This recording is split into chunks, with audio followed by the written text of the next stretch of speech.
श्री गणेशाय नमः, श्री सरस्वत्यै नमः, श्री गुरुभ्यो नमः, श्री मातृपितृभ्यो नमः, ओम श्री कुलदेवताभ्यो नमः, ओम श्री परमात्मने नमः. तर गीता जयंती जवळ येत आहे. आज सोमवार आहे, 9 तारीख आहे. उद्या नाही परवा गीता जयंती बुधवारच्या दिवशी 11 तारखेला आहे, एकादशीच्या दिवशी.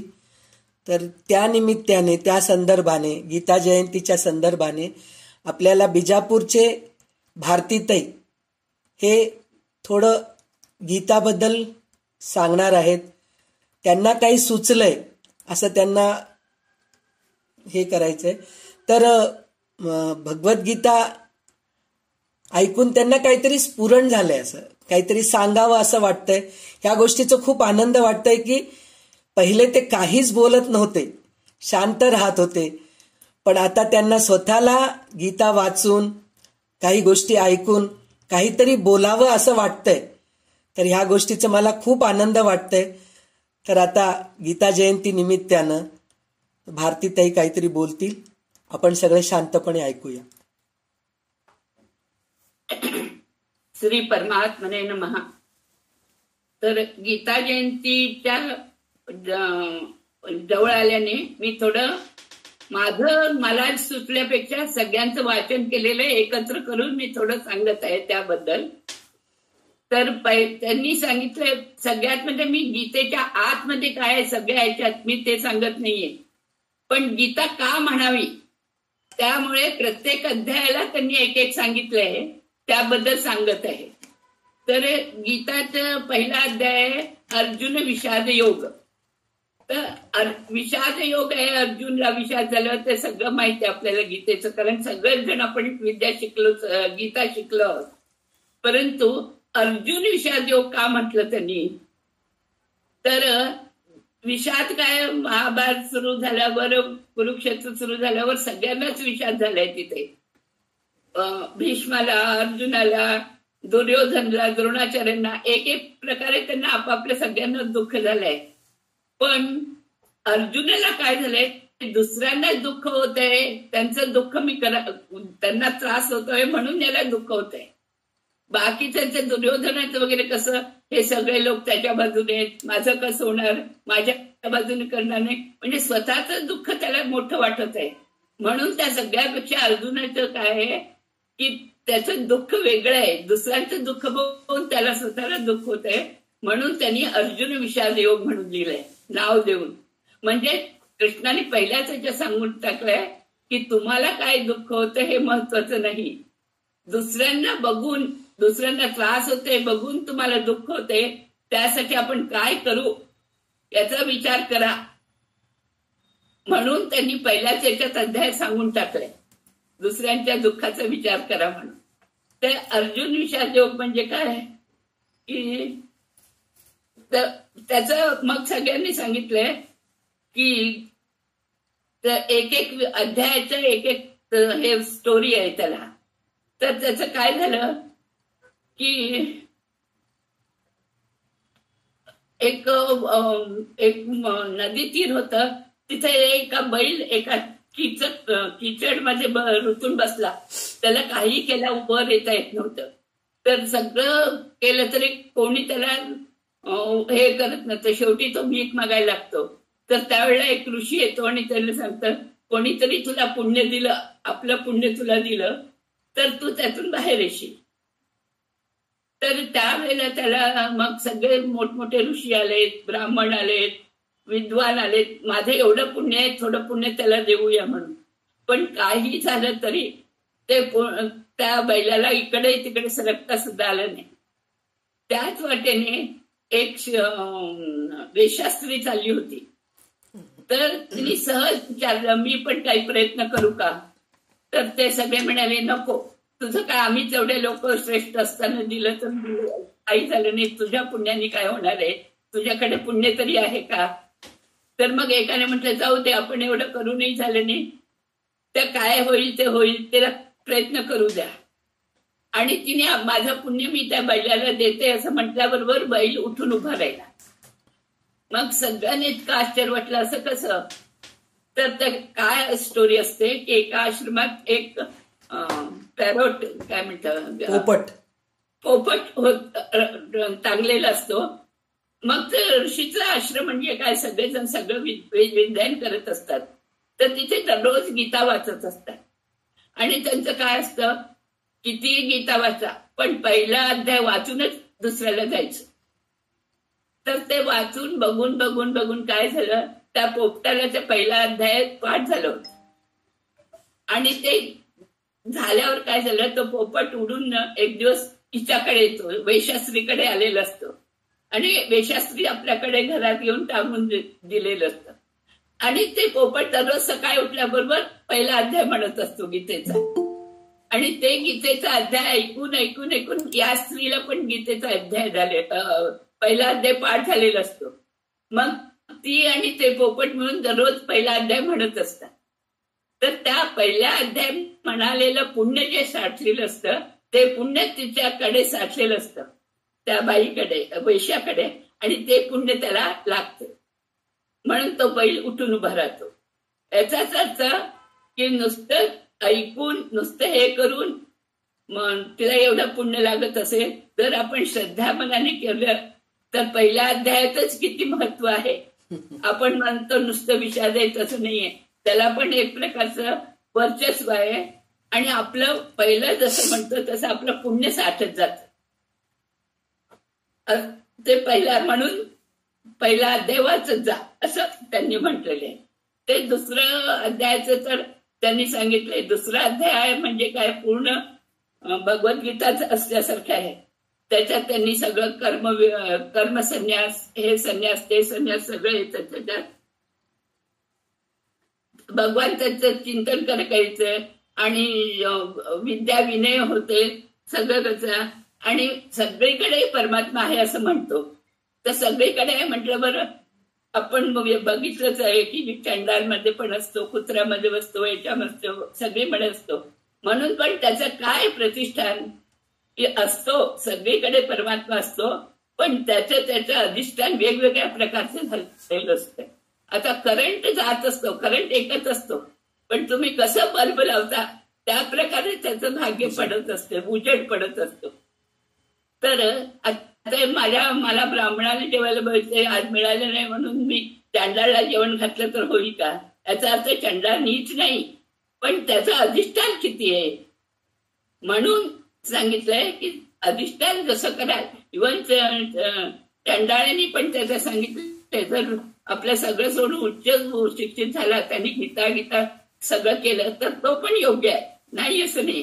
पण आता सध्या चंडाळाचं काय असतं, त्याच्याकडे असतं.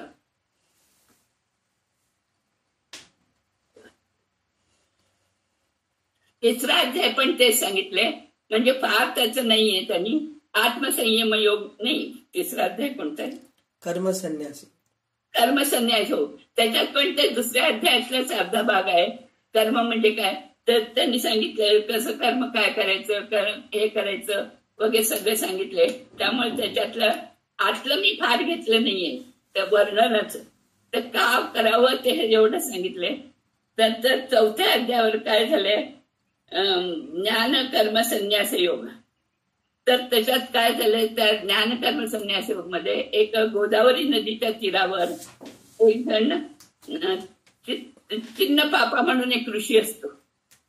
आणि तो अगदी सत्यव्रत म्हणून हे असतो, गाव असतं. त्याच्यात तो जप करत असतो, संन्यासी करत असतो, तप करत असतो, सगळं हे करत असतो. तर म्हणजे याच्यात काय दाखवलंय की खऱ्या मनाने आपण कुठेही गेलो तरी आपल्याला ध्यान करता यायला पाहिजे. तर तो आपलं करत असतो. त्यावेळेला देवाला हे होते ना, इंद्राला, एवढं तो तप करतोय, आपलं कुठेतरी काय होईल म्हणून त्यांनी काय केलं की अप्सरा स्त्रियांना पाठवल्याबरोबर त्यांनी एकच सरळ सांगितलं की तुम्ही माझ्यावर तप करत असताना मला काहीही त्याचं होणार नाही. तुम्ही इकडून तिकडे जा, हे करा, हावभाव करा, काही होणार नाही.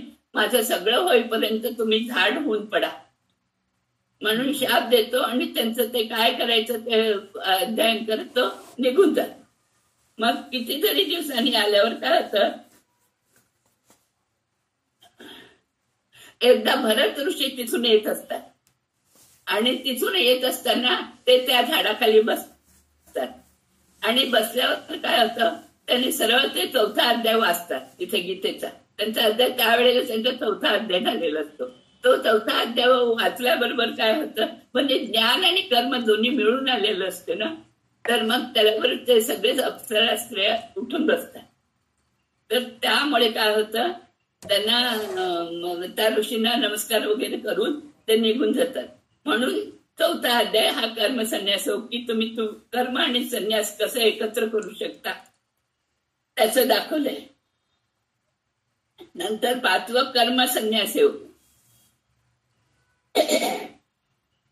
कर्म संन्यास योग म्हणजे असं समजू नका की कर्म सोडून द्या. तर कर्म तुम्ही करायलाच पाहिजे. तुमच्या त्याच्यात कर्म करता करता सगळं होते. आणि निषिद्ध पदार्थ खाऊ नये, हे करू नये. कर्म संन्यास म्हटलं त्यांनी सगळं सांगितलंय. आणि ज्ञान पाहिजे असेल तर मन शुद्ध पाहिजे. आणि मन शुद्ध पाहिजे म्हणजे तुम्ही तुमचे सगळे कर्तव्य कर्म व्यवस्थित करा. हे पाहिजे ते पाहिजे असं नाही. अगदी संध्यावंदन ते पुरुष बायकांना जे करायचंय ते सगळे पूजा पाठ वाचायचं सगळं केलं तर तुमचं मन शुद्ध होते. ते कसं करायचं, नुसतं मी तप करतो असं नाहीये. ते सगळं केलं तर तुमचं मन शुद्ध होते आणि ते केल्यावर तुम्हाला करायला ज्ञान हे करायला चांगलं पडते. म्हणून त्यांनी तसं सांगितलंय.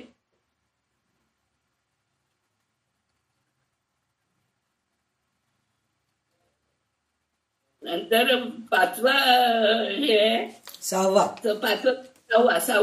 आत्मसंयम योग. आत्मसंयोग म्हणजे काय, इंद्रिय निग्रह पाहिजेच. तर तिथे काय असतं, करायचं असतं. प्रतिष्ठान म्हणून एक गाव असते, त्यात ज्ञानश्रुती म्हणून एक असतो. तर तो झोपला असतो, राजा असतो. तो राजा काय करतो असतो, एकदा झोपलेला असतो. तर 2 पक्षी येऊन उभे राहतात. याच्यात त्यांनी काय सांगितलंय की आपल्यापेक्षा श्रेष्ठ जे असतात त्यांना ओलांडून जाऊ नये. कोणीही असलं तरी त्यांना नमस्कार करून त्यांच्या असं प्रदक्षिणा घालूनच जावं. इव्हन तुळशीचं रोप असेल तरी त्याला तोडून जाऊ नये. तर हा झोपलेला असतो, अगदी श्रेष्ठ राजा असला तरी सगळं कर्तव्य वगैरे करत असतो, ज्ञानी असतो, भारी असतो. तर ते 2 पक्षी बोलत असतात, अरे याला कसं ओलांडून जायचं, हा तर एवढा श्रेष्ठ आहे, एवढं ज्ञान आहे त्याच्याकडे. हे आहे असं म्हटल्याबरोबर याला जरा अहंकार येतो थोडा. म्हणजे पक्षीची भाषा तर तेव्हा सगळ्यांनाच माहित असते. पक्षी म्हटल्याबरोबर तो म्हणत असतो का रे वा, आपल्याला काय हे होते, एवढं आपलं पक्ष्यांना सुद्धा आपलं व्यक्तित्व माहित आहे म्हणून तो म्हणतो. तर त्यापैकी मग एक पक्षी काय म्हणतो, तर काही झालं तरी याला असलं तरी काय झालं, पण कैवल्यसारखं काही हा श्रेष्ठ नाही. मग याच्या मनात जरा लागते ते आपल्यापेक्षा श्रेष्ठ असं कोण आहे. म्हणून तो इकडे तिकडे जात असतो आणि जाता जाता जाता त्याला तो एका झाडाखाली एक मनुष्य अगदी शांतपणे निर्मळ मनुष्याने गीता पठण करत असतो. तर तो त्याला माहित होता हाच तो कैवल्य ऋषी. म्हणून तो जातो आणि ते त्याच्याबरोबर ते म्हणत असताना त्यांना 6वं अध्याय तो म्हणत असतो. त्यावेळेला ते दोघे मिळून अहंकार सोडून तो 6वा अध्याय पूर्णपणे म्हणतात आणि त्याला त्याचा फलश्रुती मिळते. म्हणजे 7वं ज्ञान विज्ञान, त्याच्यात सगळं त्यांना अष्टविधा प्रकृती हे ते सगळं दिले. भगवंताचं ज्ञान करत राहिले पाहिजे वगैरे. म्हणजे शेवटचं क्षण हा आहे हे लक्षात ठेवायचं. तुम्ही किती जगता किंवा किती मरता यापेक्षा हा माझा शेवटचा क्षण आहे, या शेवटच्या क्षणी मी चांगलं करतो हेच महत्वाचं आहे असं तुम्ही तुमच्या मनाला सांगितलं तर हा क्षण आपोआपच तुमच्या अजून चांगलं होते. नको शेवटच आहे ना, कशाला वाईट करायचं. म्हणजे शेवट आहे म्हटलं बरं, मनुष्य कोणतंही झालं तरी आपण चांगलं करतो असं शेवटच आहे म्हणून त्यांनी ते 7वं सांगितलं आहे. नंतर 8वं झालं. 8वं सांगायचं आठवं सांगायचे, आठवं कोणते? अक्षर ब्रह्म. अक्षर ब्रह्म. त्याच्यात सगळं त्यांनी अक्षर ब्रह्माचं हे सांगितलं, अष्टविद्या प्रकृती हे सगळं सांगितलं आहे. ध्यान करत राहिलं पाहिजे, शेवटचे क्षण आहे म्हणून तेच पण सांगितले. आणि विद्या विनेन शोभते म्हणून सांगितले. ब्राह्मण पण दोन्ही एकच राहत नाही, ज्ञानी अज्ञानी एकच नाही. आतील परमात्म्याला पण त्याचा अधिमंत्रच पाहिजे. परमात्मा लाईट मध्ये पण करार करणे सगळं कसं पण त्याच्या कॅपॅसिटीवर असतं, तेच त्यांनी पुन्हा सांगितलंय. नंतर राजविद्या राजगुह्य. राजविद्या राजगुह्य 9 आहे. तर भरत म्हणून एक भारतात पुष्कळ नदी आहेत, मोठमोठ्या नदी आहेत. त्यातील महान नदी म्हणजे श्रेष्ठ नर्मदा तीरावर एक माधव नावाचा ब्राह्मण तिथे असतो. तो तप करत असतो. तर घरात खूप हे असते म्हटल्यावर नदी तीरावर जाऊन जाऊन बसलेला असतो. तिथे एक बकरी येते आणि तू काय म्हणत आहेस, एवढं त्याला करतेस, त्याचं ज्ञान तुला आहे का? एवढे सगळं मंडप वगैरे करतो, गीता वाचतोयस, हे वाचतोयस. तर तो म्हणतो, अगोदर मला तू सांग, तू कोण आहेस? एवढं बकरी असून, एवढा जीव असून तू कोण आहेस म्हणून सांग म्हणून सांगतो. तर त्यावेळेला तो सांगतो की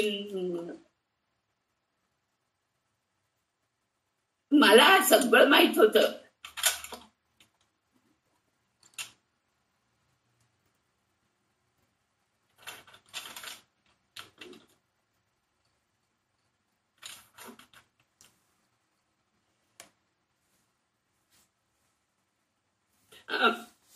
मला सगळं माहित होतं सगळ्या याचं. तू संध्यावंदनवर 1 तास बोलत होतो, गीतेवर बोलतो, याच्यावर बोलतो, पण मी स्वतः काहीही करत नव्हतो. त्यामुळे मला त्या घोड्याचा जन्म झाला आणि मी इथे येऊन पडलोय. तर त्या म्हणाले की तू गीतेचा अध्याय म्हण 9, म्हणजे मी राजात पुन्हा जिवंत हे होतो, मनुष्य होतो. तर त्यावेळेला त्यांनी 9वा अध्याय म्हटलेला आहे. आणि 9व्या अध्यायाचेच ते आहे का नाही, योगक्षेमम वहाम्यम, त्याच्यातच आहे काय? नाही, योगक्षेमम वहाम्यम ते हो अनन्यास चिंतयन्तो मा. हो बरोबर. तर ते म्हणजे ते सगळ्यांचं ब्रीद वाक्य पण आहे ना LICचं वगैरे. हो. तर त्याच्यात त्यांनी सांगितलंय की त्यांनी फक्त तुम्ही गेल्यावर तर तुमचं योगक्षम करतोय, पण देव तसं नाहीये. तो असल्यापासून तर जाईपर्यंत तुझं योगक्षम सगळं करतोय. त्यामुळे त्याला हे काय अर्पण करायचं काय याच्यावर थोडं लिहिलंय त्याच्यात. तू त्याला असं रत्न सिंहासन हे ते सगळं त्याला काही नाही. पत्रम फुलम ते त्याचं हे दिलंय त्यांनी. तू तुझ्याकडे पुष्पम फलम तोयम यो मे भक्त प्रयच्छति. तर तू एक तुळशीचं दळ दिलं तरी तो प्रसन्न होतो. याचा अर्थ नाही की तुझ्याकडे सगळे चल देवाला काही पण चालते असं म्हणू नकोस. तू जे देतोस ते अगदी भक्तिपूर्वक एक तुळशीचं दळ दिलं तरी तो प्रसन्न होतो. त्याला उदाहरण म्हणजे द्रौपदीनं कृष्णाला एक दळ दिलं तरी ते प्रसन्न होऊन तिला त्याच्यातून वाचवलं. म्हणून राजविद्या म्हणजे त्यांनी हे सांगितलंय अगदी त्याच्यातलं. नंतर 10वा विभूती योग. विभूती योग मध्ये काय आहे, ते विभूती तर सगळ्यांना माहित असेल, त्याच्यात काय काय आहे काय काय नाही वगैरे सगळं त्यांनी दिल्यावर विभूती योग मध्ये काय सांगितलं, काय आहे काय नाही, मी कशात आहे ते सगळं मी घेतलं नाही आतमधलं वगैरे, खूप वेळ लागतो म्हणून. त्यांनी सांगितलं की त्या विभूती योगाचं महत्व त्यांनी सांगितलं की काशी पटण धीरधी म्हणून एक मुलाला शिवा घेऊन चालला होता. लहान ऋषी बालक त्याला घेऊन ईश्वर घेऊन चालला होता. तर सगळे विचारले की त्याला काय घेऊन चाललायस, त्याचं काय आहे, तर तोच सांगतो ते काय आहे ते. तर काय होतं, सुतपा म्हणून एक मुनी असतात, ते काय करत असतात, 2-3 मोठे असलेले सुद्धा असं ओलांडून काही किंमत नसल्यासारखे जातो. तो असल्याबरोबर एक पक्षाचं होतं त्याचं रूपांतर. तर त्याला विचारतात की तू मग तुला त्यातल्या त्यात चांगलं हे देतो म्हटलं तर तू पक्षी होतोस.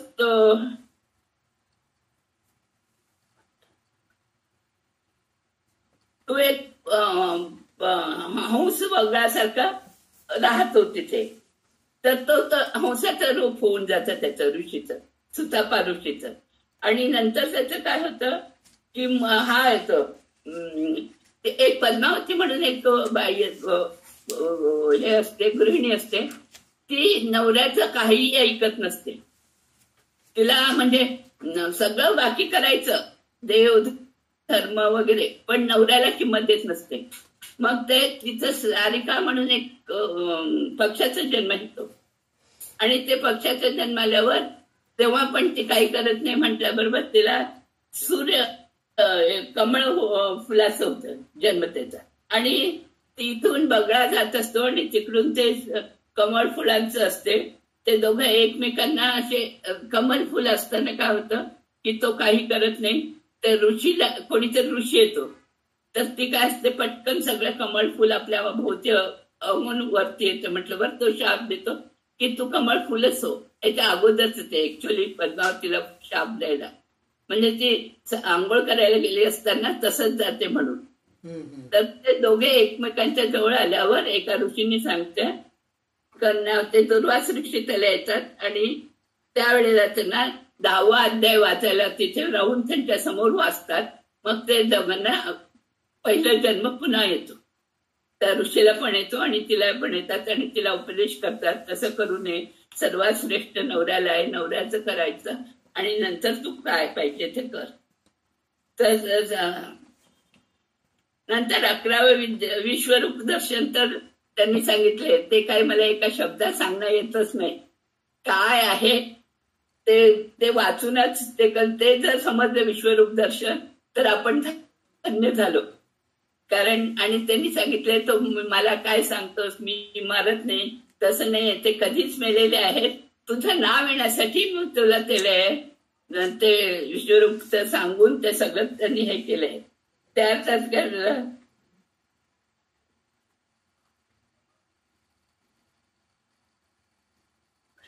त्याच्यासाठी त्यांनी सांगितलेलं आहे की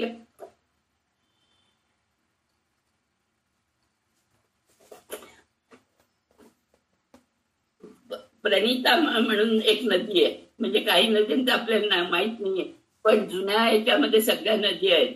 त्या प्रणिता नदीवर काय होतं, एक जण मेघंकर म्हणून असतो, तो हे करत असतो, गाव असतं आणि त्या गावात एक हे असते, त्यात सुनंदा नावाचा यात्री असतो. तो सगळ्या यात्रेंच्या बरोबर त्या देवळात जातो, सगळं भजन म्हणजे सगळं करतात आणि उठून यांच्या बरोबर दुसऱ्या दिवशी जायचं म्हणून तयार होऊन बसतात. तर हा उठतो सकाळी 4-5लाच, पण काय तर तिथे कोणीही नसतं आजूबाजूला. अरे इतके यात्री कुठे गेले, तो घाबरतो, इकडे तिकडे बघतो. तर तो म्हणतो नाही, ते तिथे वॉचमन बसलेला असतो, त्याला जाऊन विचारतो माझ्या बरोबरची काय इतक्या लवकर गेले काय, मी तर 4ला सुटलंय, कोणी नाही ना, काय तुम्ही रात्री तिथे झोपला होत? हो. अरे तिथे एक पिशाची राहतोय आणि तो सगळ्यांना मारून टाकलाय, तू कशामुळे जिवंत राहिल्यास माहित नाहीये. तर तो म्हणाला असं करतो, कुठे आहेत ते सगळे? तर तो म्हणतो मागच्या या मंदिराच्या मागच्या बाजूला जा. तर तो बघतो की झाडावर सगळे हे प्रेत होऊन बस झोपलेले असतात खांद्यावर वगैरे. तर त्याला फार वाईट वाटते. त्यावेळेस त्याला काय वाटतं कोण जाणे, तो 11वा अध्याय विश्वरूप दर्शनचं मेलेलं पूर्ण अध्याय वाचतो त्यांच्यासमोर. त्यांच्यासमोर वाचल्याबरोबर ते सगळे जिवंत होतात आणि तो विषाची पण पुन्हा पूर्वरूप येतं त्याचं. आणि तो सांगतो मला सांगितलं होतं, मी असंच हे केलं होतं. तर एक बकरी मी एक कृषिक होतो, माझ्या समोरून एक बकरी येत होती आणि मागून एक वाघ येत होत. तर मी काहीतरी प्रयत्न करायला पाहिजे होता बकरीला वाचवायला. माझ्याकडे ते हे होतं खोडली म्हणतो ना आपण, कुऱ्हाड. कुऱ्हाड वगैरे होतं, बाकी काहीतरी. काय होईल तर होईल, पण त्या बकरीला मी वाचवायला गेलो होतो. पण जाऊ दे, ते बकरी एकच जाते ना, जाऊ दे, मी वाचतो म्हणून मी काहीही प्रयत्न केला नाही. तर म्हणून मला तू पिशाचीच होतो तर काहीच उपयोग नाही म्हणून असा मला शाप मिळाला. म्हणून देवाने सांगितलंय की दुसऱ्यांचं दुःख बघून पुढे जाऊ नका, तुमच्यातनं जितकं होईल, मला काही होणार नाही म्हणून सोडू नका, जितकं होईल तितकं तुम्ही त्याच्याकरता प्रयत्न करा म्हणून ते विश्वरूप दर्शन मध्ये सांगितलंय त्यांनी. 12वाचा भक्ती योग आहे. भक्ती कशी करायची, काय करायचं, त्याचं पूर्ण वर्णन त्या भक्तीमध्येच आहे. आणि त्यावेळेला काय झालं, एक बहद्रथा म्हणून राजा होता. आणि तो एक दिवस काय झालं, काहीतरी करत असताना एकदम पडला आणि मेला. मग मी काय केलं, घेऊन जाऊन ते कोल्हापूरच्या तीरावर झालेलं असतं म्हणून कोल्हापूरच्या महालक्ष्मीकडे जात होतो. आणि तो तिचा अनन्य भक्त असतो. मग ती म्हणते की तू 12वा अध्याय वाच माझ्या पुढेच. आणि तिथे बसून तो वाचतो आणि त्याला जन्म येतो, वडील जिवंत होतात. आणि तसंच सांगितलंय की तुम्ही नुसतं लक्ष्मीला ये म्हणू नका, त्याच्याबरोबर नारायणचं झालं तरच ते येतं. नुसतं तुम्ही लक्ष्मीला गेलं म्हणजे बायकोलाच दिलं तर रावणची काय अवस्था झाली. तसं करू नये कोणीही. तसंच हनुमंतांनी काय केलं, सीताराम सहित त्याच्या हृदयात त्यांनी ठेवलं म्हणून तो किती हे झालाय, त्याचं सगळं त्यांनी त्यावेळेला वर्णन केलं आचार्यांनी. नंतर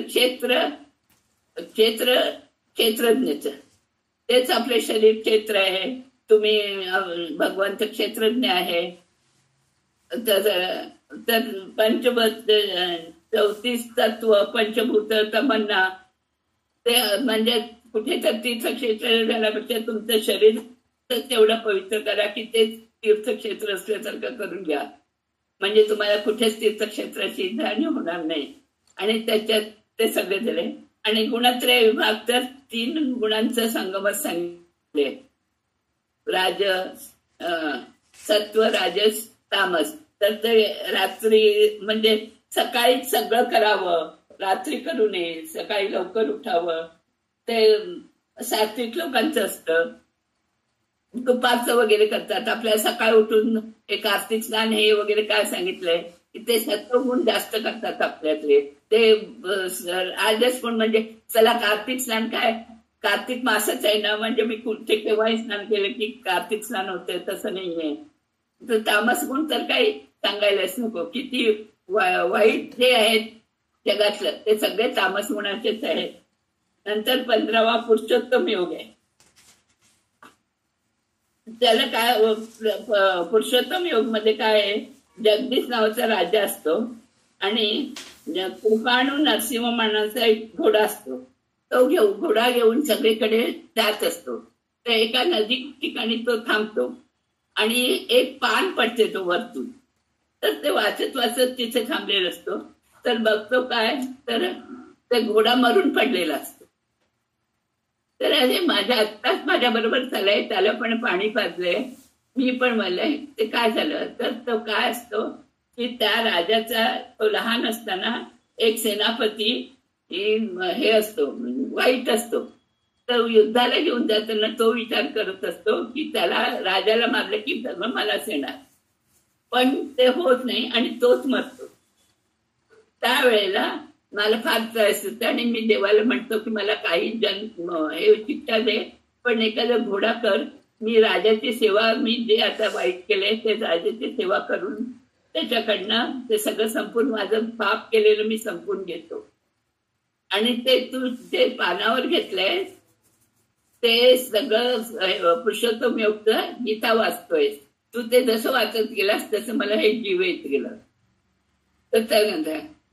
तर तसंच दुसरी एक स्टोरी त्याला पुरुषोत्तम योग आहे. चंद्रवर्मा म्हणून एक राजा असतो, खूप पुण्य वगैरे झालेलं असतं, हे झालेलं असतं. मग त्याला विचारतो की माझं काय आहे, माझं पाप जर थोडंफार असेल तर त्याचं पालन काय करायला पाहिजे.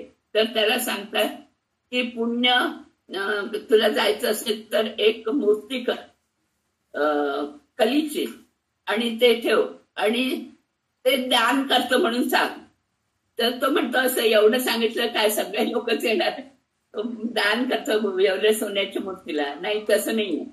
तो मूर्तीला कोण तू बोलव तरी बोलव, मी सांगतो. देव ते हा पुरोहित बोलतात. मग त्यांनी अनाऊन्स करतात की मी दान करते, येऊन ठेवून जा म्हणून. तर जवळ जातात आणि भिवून मागे पळत असतात.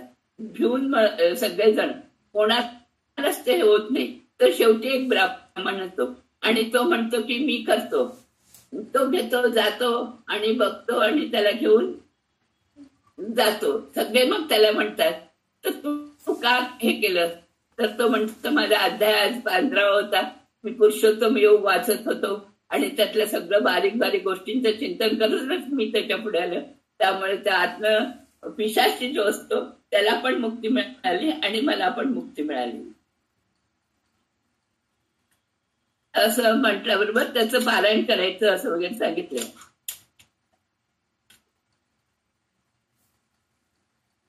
सोळाच दैवासुर संपत विभाग योग.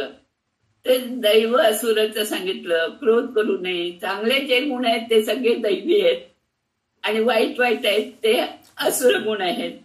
तेव्हा हे करू नका वगैरे.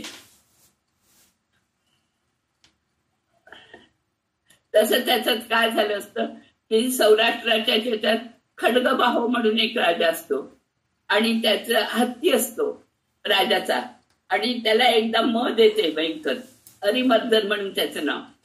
तर तो सगळीकडे धावत धावत जातो. सगळे लपून बसतात, धावत जातात, हे करतात. एका ठिकाणी एक मनुष्य अगदी शांत बसलेले असतात. सगळे ओरडत असतात तू उठ तू उठ म्हणून, पण तो काही उठत नाही. तर सगळीकडे जाऊन तो हत्ती त्याच्या समोर येऊन नमस्कार करून बसून जातो. तर तू काय हे केलं? कारण मी दैवी सुरासुर म्हणजे दैवी शक्ती माझ्याच होती आणि त्या दैवी शक्तीमुळे असुरी शक्तीचा नाश झाला आणि म्हणून त्याच्यातला जो मध आला होता तो गेला आणि तो माझ्या बरोबर समोर येऊन बसला आणि मला काहीही केलं नाही. तर म्हणून तुम्ही दैवी शक्ती जितकं वाढवता तेवढं असुरी शक्तींचं तुमच्यावरचं आव्हान सगळं कमी होत जातं.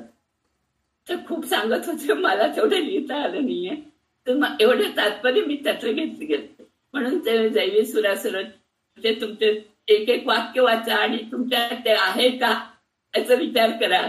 तुम्हाला अहंकार येतो का, कोप येतो, क्रोध येतो का, तुम्ही दुसऱ्यांची चेष्टा करता काय, तेच आणि नको म्हणत असेल तर काय काय करावं, त्या सगळ्या संधीमध्ये तुम्ही ते वाचून घ्या म्हणाले.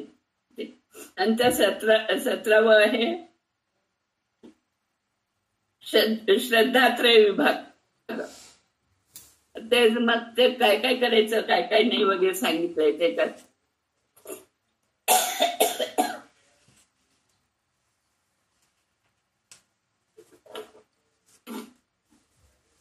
तुम्ही काही हे करू नका, पवित्र जेवा, सकाळचं संध्याकाळी जेवू नका, एकामेकाच्या ताटात जेवू नका, तिथे अलक्ष्मी असते आणि दान द्यायचं. जावयला चालते म्हटलं बरोबर, लक्ष्मीला मुलीला जावयलाच देऊ नका, जावयला तेवढं योग्य करा तुम्ही. त्यांनी सांगितलं सगळं सांगून. मग पाहिजे तेवढं त्याला ज्ञान द्या. जावई आहे म्हणून त्याला देऊ नका किंवा मुलगी आहे म्हणून देऊ नका, योग्य पात्रालाच दान द्या. म्हणजे त्याचं सगळं त्यांनी सांगितलं आहे. नंतर 18वा मोक्ष संन्यास योग. ते तर त्यांनी सांगितलं की ते 17 याच्यात सांगितलेलं सगळं त्याच्यात आलंय 18 मोक्ष संन्यास योग मध्ये.